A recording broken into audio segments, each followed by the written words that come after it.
സയനിസ്റ്റുകളെ ഇല്ലാതാക്കൂ, Palestine സ്വതന്ത്രമാക്കൂ. ഇങ്ങനെ അലറിക്കൊണ്ടാണ് US കൊളറാഡോയിൽ Israel അനുകൂല റാലിക്ക് നേരെ അക്രമി ബോംബെറിഞ്ഞത്. ഗസയിൽ ഹമാസിൻ്റെ തടവറയിലുള്ള ഇസ്രായേൽ ബന്ദികളെ മോചിപ്പിക്കണമെന്നാവശ്യപ്പെട്ട് നടന്ന പ്രകടനത്തിന് നേരെയാണ് ആക്രമണമുണ്ടായത്. ആൾക്കൂട്ടത്തിന് നേരെ അക്രമി സ്ഫോടക വസ്തു എറിയുകയായിരുന്നു. പിന്നാലെ അക്രമിയെ പോലീസ് പിടികൂടുകയും ചെയ്തു. മുഹമ്മദ് സാബ്രി സോളിമാൻ എന്നയാളെയാണ് പോലീസ് പിടികൂടിയത്. സയനിസ്റ്റുകളെ നശിപ്പിക്കൂ, അവർ കൊലയാളികളാണ് എന്നാണ് അക്രമി വിളിച്ചു പറഞ്ഞത്. ഇങ്ങനെ വിളിച്ചു പറഞ്ഞുകൊണ്ട് ഷർട്ട് ധരിക്കാത്ത അക്രമി സോളിമാൻ ജനക്കൂട്ടത്തിനെ ലക്ഷ്യമിട്ട് സ്ഫോടക വസ്തു എറിയുകയായിരുന്നു. ഭീകരാക്രമണമാണ് നടന്നതെന്ന് US federal bureau of investigation സ്ഥിരീകരിച്ചിട്ടുണ്ട്.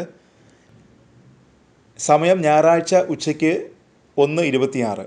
ഗസയിൽ അവശേഷിക്കുന്ന ബന്ദികളെക്കുറിച്ചുള്ള വിവരങ്ങൾ ശേഖരിക്കുന്നതിനായി റൺ ഫോർ ദെയർ ലൈവ്സ് എന്നറിയപ്പെടുന്ന ഒരു സന്നദ്ധ സംഘം ബോൾഡറിലെ പ്രശസ്തമായ പേൾ സ്ട്രീറ്റ് മാളിൽ ഒത്തുകൂടി. ഒക്ടോബർ 7 ഹമാസ് നടത്തിയ ആക്രമണത്തിൽ പിടികൂടിയ ബന്ദികളെ പിന്തുണയ്ക്കുന്നതിനായി ഈ സംഘം ആഴ്ചതോറും ഒത്തുകൂടാറുണ്ടെന്ന് ജൂത ആക്ടിവിസ്റ്റ് ഗ്രൂപ്പായ ആൻറ്റി ഡിഫമേഷൻ ലീഗ് പിന്നീട് എക്സിൽ കുറിച്ചു.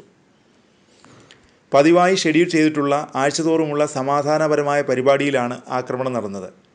FBI ഏജൻറ്റ് മാർക്ക് മിഖാലെക് മാധ്യമപ്രവർത്തകരോട് പിന്നീട് പറഞ്ഞു.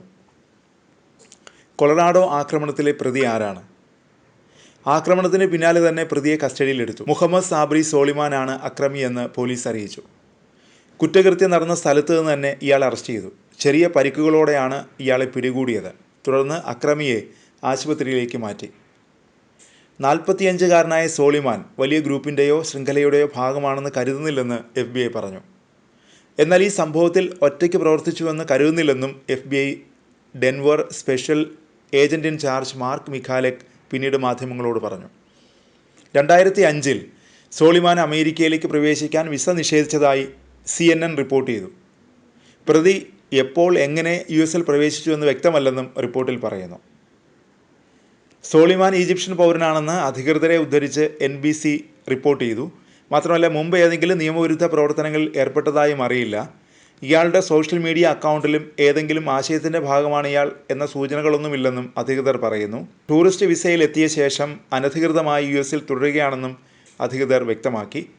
കഴിഞ്ഞ ആഴ്ച US തലസ്ഥാന നഗരത്തിലെ ജൂത മ്യൂസിയത്തിന് മുന്നിൽ ഇസ്രായേൽ എംബസിയിലെ 2 ജീവനക്കാർ വെടിയേറ്റ് മരിച്ചിരുന്നു.